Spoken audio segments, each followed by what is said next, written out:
All right, welcome back to another episode of the Business Roundtable Podcast. I've got a brand new guest this week. I'm super excited to have Bob Molony here, a consulting partner at ERA Group.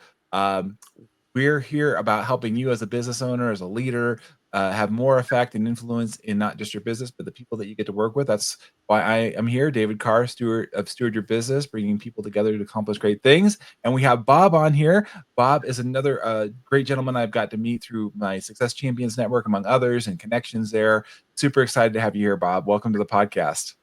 Thanks for having me, David. It's a pleasure to be here. Absolutely. Now, Bob, we're going to get into a topic today that I think is really important to business owners is how do we, find the hidden cash or the inefficiencies in my business? And you have, this is where you've zeroed in on how do you help businesses, do a better job at cost recovery and have greater impact in how they're running their business. But before we get into the weeds there, I always like to start back a little bit, Bob, about what got you to where you're at now as a consulting partner at ERA Group, what drives you and what you do. So can you take us a little bit back about your journey as a business owner and why you got into where this particular area of business? Well, that's a great question, David. I spent a long career in the debt recovery business. I managed call centers for debt recovery and business process outsourcing, and a lot of my background kind of led up to what I'm doing today. Mm-hmm. I really enjoy finding opportunities to improve processes and ultimately reduce costs for businesses. And I always wanted to be in business for myself, and had the opportunity in 2020 to get this whole thing started. And I'm really having a lot of fun. That's great. I love it. Well, I love that you come from a place of rethinking cost control. You and I talked about this before we recorded this podcast, but not as a reactionary method, but really a measure, but a way of leadership that can, strategy that can reveal hidden profit, drives culture, strengthens operations. And I know personally how important to have somebody like you on the team that looks at the systems and the process and how to improve those things. So I'm super excited to have your input and knowledge and sharing that with our listeners today. So I think probably the most important thing is most business leaders, they're really more focused on driving revenue, building their business, adding staff, and things like that. Reducing their cost is not necessarily high on their list. Mm-hmm. It comes in as a necessity in some cases, but what I do is try to help them to position themselves so they are proactive and they're able to get out ahead of it, so that they can focus their efforts on what they do best. What I do is help them to, I want to say, add some depth to their team without really any incremental cost. Yeah. I mean, I think that's great. I think we need both. It's a both and, it's not either or. And I think at least even as a small business owner, I see where things can start to creep in and you're maybe paying for things and you're not getting the return on investment. And so I think I like that what I'll say is you're kind of redefining cost reduction or looking at this a little differently. And, I know you mentioned you were in this your journey from your managing call centers, and now you've kind of come to this place of optimizing costs and looking at that, and why most companies perhaps ignore or not paying attention to some indirect costs and how that can erode their profit. Talk a little bit about that. Like, what should we be thinking about as business owners? Sure. So a lot of times, indirect costs. There a lot of times I want to say they're accepted as the cost of doing business. And what ERA Group does is we provide expertise in a broad range of categories that potentially business leaders don't have the expertise in. It includes things like insurance and packaging and food services. There's a number of different categories where we provide expertise, and our analysts frequently have experience in the C-suite, or they've got an advanced degree that helps them to be experts in their field. We work on a success fee. So if we don't find any savings, we charge our clients no fee. When we do find savings, we share in that savings over our engagement, and we're also taking a lot of the risk. Mm-hmm. One of the things I find sometimes is there's people think, well, cost savings comes through, maybe just layoffs. Like, hey, let's just lay off people instead of looking at some of these other areas that you're talking about, like, real cost transformation, That's not really something the problem. Hey, let's just chaos, and instead of like looking at, like you just broke down some other areas. If they did this ahead of time, they wouldn't have to go to such extreme steps. Right, right. So a lot of times, when you're looking at a P&L, the first thing that comes comes to to your eye is that that labor and benefits line, and those things are important to the business, but they also help to drive the business. Mm-hmm. Being able to get out ahead of it and look a little bit upstream in terms of what potentially you could do to strengthen your supplier relationships, build better contracting strategies in order to lengthen the terms of your agreements. Right now, we're dealing with a period that I call certain uncertainty, and getting out ahead of tariffs Yep. is really challenging, and being able to leverage a different a different lens on what your expenses look like, and be able to capture some additional expertise can only be an advantage to businesses. Yeah, well, we're recording this right now, this episode at the beginning of June 2025. So there's, yeah, this whole year has been a lot of uncertain changes, and so like, you know, how to look at, like you said, contracts. What's the do we have longer term agreements, shorter term agreements? What's the cost benefit there? I think you're bringing up some great points. I want to get into like how do we lead with more operational awareness. So like maybe examples of you know um, you've seen where indirect spend such as um, telecom or maybe equipment or the uniforms or whatever, how that becomes invisible to leadership until the margins are squeezed. So, like, how can we be more operationally aware? What can we be doing, Bob, paying attention on a regular basis? So it's not like all of a sudden, oh no, we've got to hurry up. It's like, you know, this is where I feel like you come in, Bob, or others that can come and help and like start to look at these things. Have you considered this? Or are you paying for two licenses for the same thing, multiple ones? Or, you know what I mean? All this stuff, this little creep comes in, and we're just like you said, the business owners going, and they're not aware, operational Sure. aware. Sure. A lot of times, particularly in a business that is operating in multiple locations, it's really easy for different people to have different levels of buy or making buying decisions.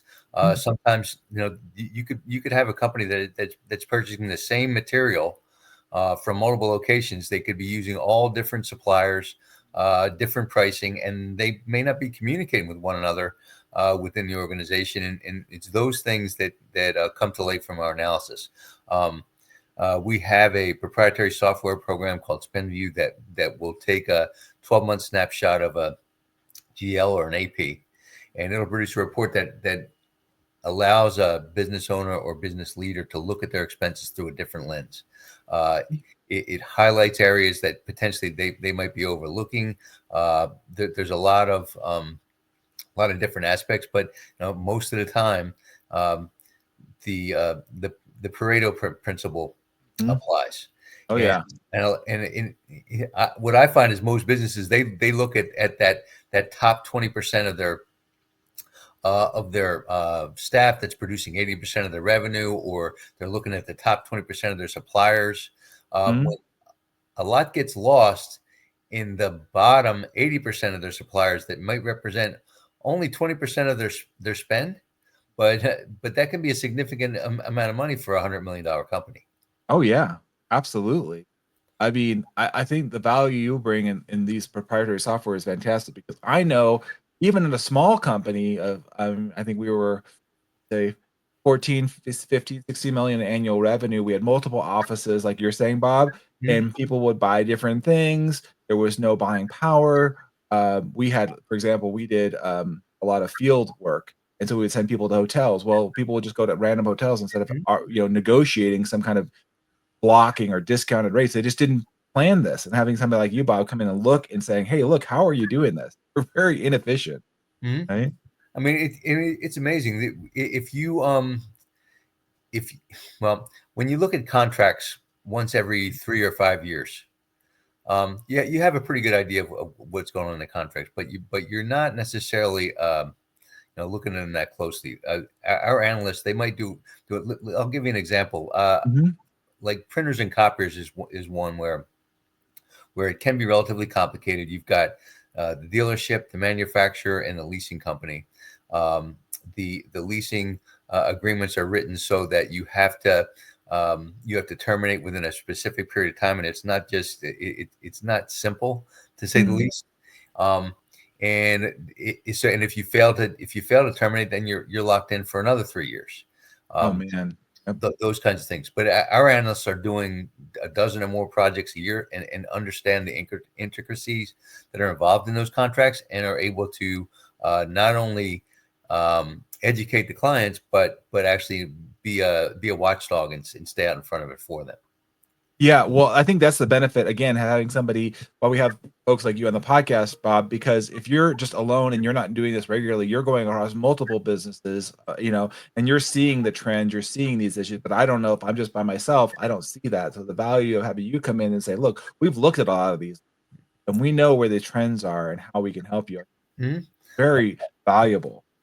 And I've worked on a project myself where the engagement agreement spelled out one thing, the invoicing was completely different, and was completely different, and it opened up the opportunity to look in another direction, actually deliver a significant amount of savings for my client.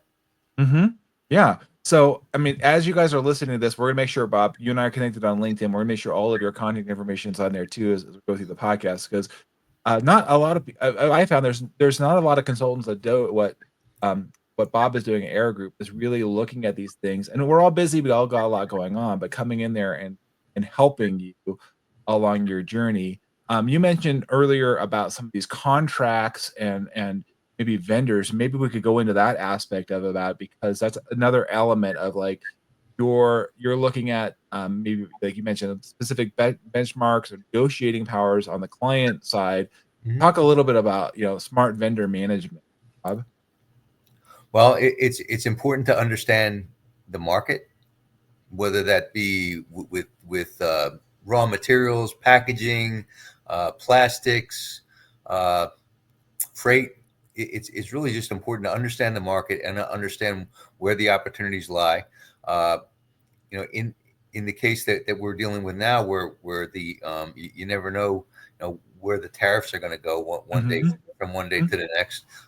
Being able to have options to be able to source from either nearshore or onshore opportunities are really important to look at, and being able to negotiate from a position of strength where you have had a lot of experience in a specific category, and know the ins and outs.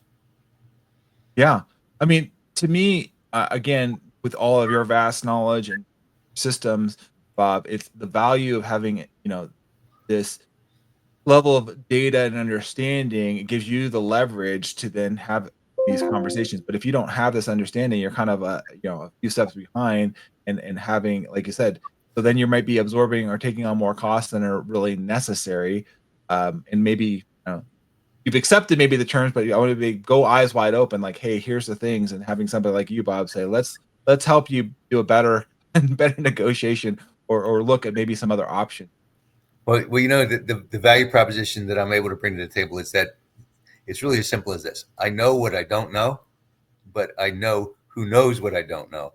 And Era Group has a broad network of consultants who are experts in specific fields, and that is the value that we bring to the table. So if a client has an issue with insurance, or they've got an issue with facilities maintenance, or technology of any kind, there's someone within the organization that can help. Frequently, clients come up with things that we don't necessarily have a published category for, and there's a lot of chatter within the organization to find someone who does have that expertise, and it's not uncommon for somebody to raise their hand and say I can help.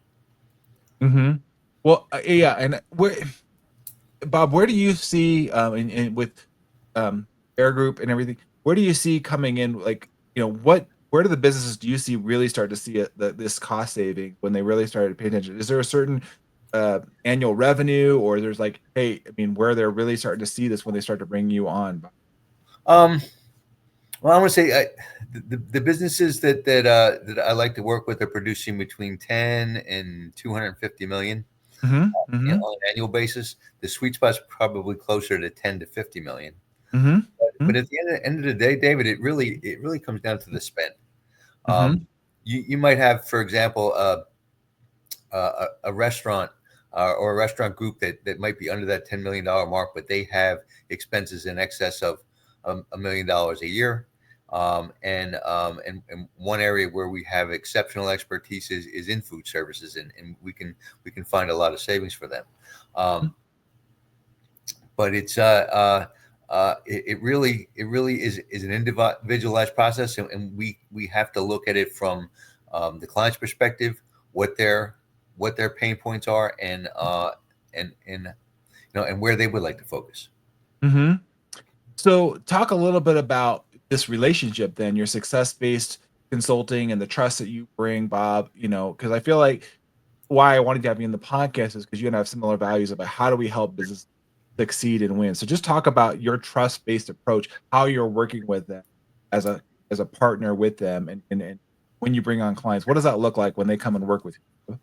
Well, it really is a matter of asking them questions, understanding what their needs are, understanding Mm-hmm. what their constraints are. Um, the way our process works is we only pursue categories that the clients are willing to pursue.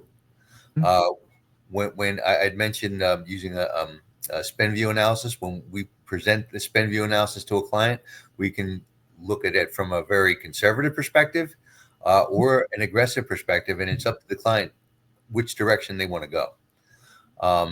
Now, there could be certain business reasons why they would not want to pursue a category. Mm-hmm. There might be other reasons why it's very important for them to pursue something that is going to yield them with some significant results as well. Mm-hmm. Yeah, no, I think that's great. So you're asking questions, you're finding out where their pain points are, you're starting to, and then you're giving them you're giving them some options and saying, here's how we can help you. And then Mhm. we decide together, like, here how we can do that. And I felt like that's similar to me with my coaching. And I want to figure out like where, and of course guiding them too. Cause sometimes they'll say, I'm sure you get this too. Well, they're like, this is a real issue. And you're like, well, after we run our analysis and we're at that, that really isn't your biggest issue. You might think it is, but let me reframe it here and just at least show it to you, and then you can still decide at the end of the day where you want to go, right? Exactly, and that's a lot of what the spend view analysis flushes out. Um, Mhm. that I want to say probably the most important aspect of what we do is we act as an extension of their team. Um, Mm. we do all the legwork Mhm. and provide the reporting back to the client for them to make Mhm. the decision to move forward. And then we monitor once we've entered into an agreement, whether that be with an incumbent supplier or a new supplier. We monitor the invoicing over the a 36-month engagement Okay. to ensure that supplier stays in line with what they agreed to. And as opportunities come up in the market throughout that period of time, we also will make every effort to renegotiate and put the client in the best position so that they can sustain the savings long term. Yeah, that's a great. So, as when you're coming on with a new client, that's what I was going to ask you. Actually, what does that look like from the initial? Hey, we're going to meet with you, and what is it typically? What's the length of involvement, or what does that? Walk me through a little bit, Bob. What does that look like as a partner coming in there? Them on a day to day, week to week, month to month. What does that? Like? That's an excellent question. So it's essentially boils down to a 4-step process. Uh huh. The first step is to establish a baseline of what their spends look like as of today at the category level, and determine if in fact there are opportunities for savings. Uh, it takes about 4 to 6 weeks to pull that together. Sometimes it's a little bit quicker depending on the circumstances, but typically 6 weeks would be the outside timeline. The next step would be then to take a deep dive and do research to identify opportunities, whether that be operational improvements or going to market. That takes probably another 4 to 6 weeks, where we return to the client with a set of recommendations or options that enables them to either stick with their incumbent supplier at a reduced cost, or to make a switch to a new supplier. Mm-hmm. I would say probably 60 to 70% of the time they're going to stick with their incumbent because of the risk factors that are involved, but they still recognize the savings. And Mm-hmm. then different than a lot of consultants, Air Group is staying right in the mix, and we're getting involved in implementation Mm-hmm. and then monitoring those invoices over that 36-month period to take some of the heat off clients in order to be able to drive the results. Well, I think that's so important because, like you said, I've seen this firsthand, Bob, where you have a contract in place and then the actual, like you said, invoicing, whatever, it's not matching up. But Mm-hmm. then what happens is you get somebody wasn't involved with the agreement. They're just getting the invoice and they're processing or paying it. They're not really paying attention. And they're like, hey, we didn't really get what we said we were supposed to get. Sure. Right, exactly. And I mean, if you think about it, as an executive, even if you have if you've got authority to approve invoices, you're going to look at the invoice. You're probably going to look at it pretty quickly, estimate if it's in line with what you expect to receive, sign off and push it off to accounts payable. But it's not likely you're going to look at every single line item Mhm. and understand exactly how they arrived, or even back into the math when it Mhm. comes right down to it. So I want to say I can give you an example of something Yeah. that stands out. But a lot of companies, they are using merchant card services to handle payments, and their merchant card agreement may dictate one fee, but over time, the calculations on what those fees are in the statements, that they can change, and they probably won't be obvious. And you're talking about essentially basis points when it comes right down to it, but that can accumulate to a lot of money over time. Absolutely. And I would imagine too, especially if you're big, multiple locations or offices, like you said, then you also then help unify purchasing. So it's like, hey, this one person's not just buying here or there. It's like, hey, look, guys, we've got to get unified here. How we're purchasing or working ongoing, access ongoing vendors, whether it's on a contract, but it's just hey, ongoing purchasing. And Exactly, and there, I mean, there's a lot of different things that could come into play, but there could be relationships that are involved. There could Mhm. be all types of different things. But I could tell you a Yeah, quick go story ahead. about that $1 million donut. Now, this wasn't my client, Yep. but we had a client that understood that they were probably overpaying on their freight, and the CEO wanted to get underneath it. So they engaged the RA to help them. The first thing our analyst did was go down to the shipping dock and talk to the shipping manager. And the shipping manager was very insistent that they were happy with their freight services provider. Um, they weren't going to be making any changes soon. And on top of that, um, they gave them donuts every Friday. So it was certainly a red flag. It was certainly a Mhm. red flag. But after we did the analysis, we went in and found out that there was an opportunity for savings, and that savings amounted to it amounted to $1 million. Wow. Um, Wow. That's a big, so, big chunk.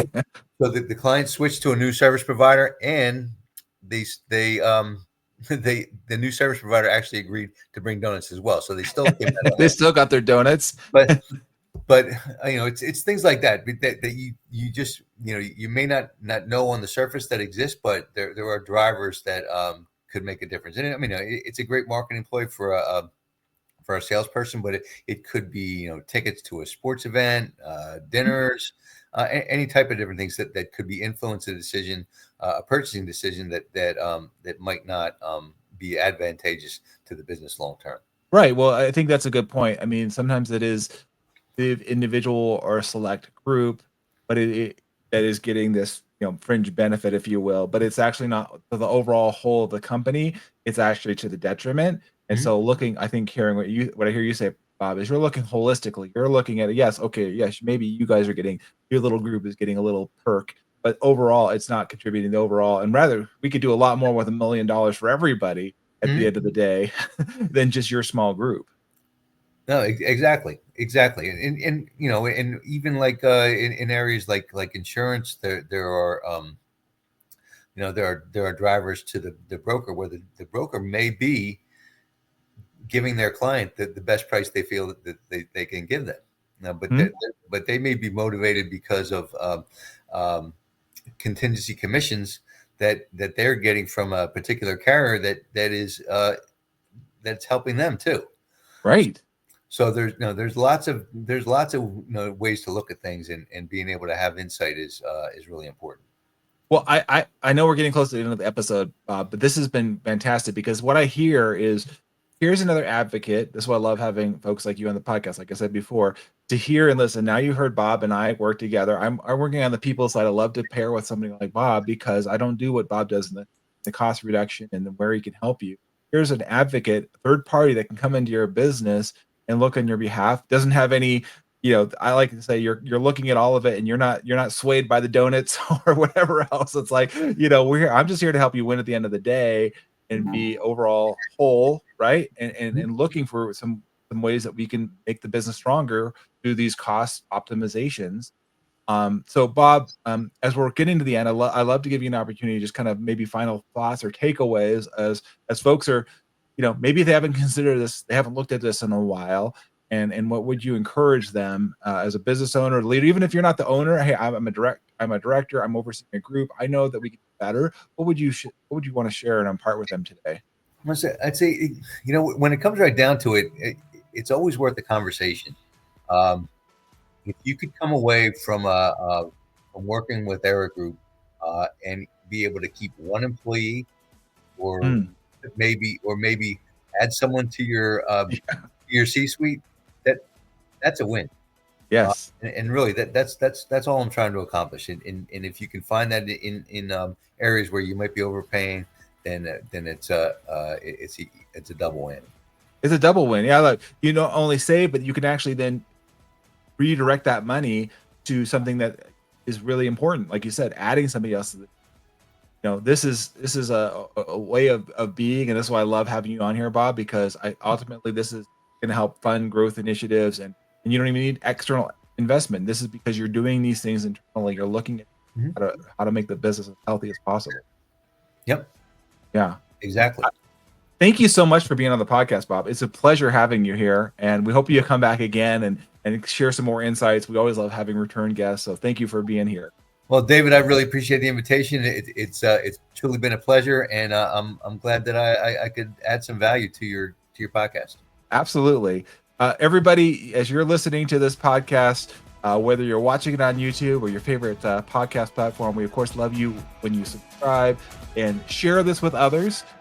Leave any comments. We'll make sure Bob gets them so he can respond to them. We'll have all of Bob's contact information. Connect with us on LinkedIn, our group, so that you guys can have, like I said, Bob, have a conversation. Just start to see, could Bob help you and Air Group make your company healthier, stronger through these cost reduction optimization measures.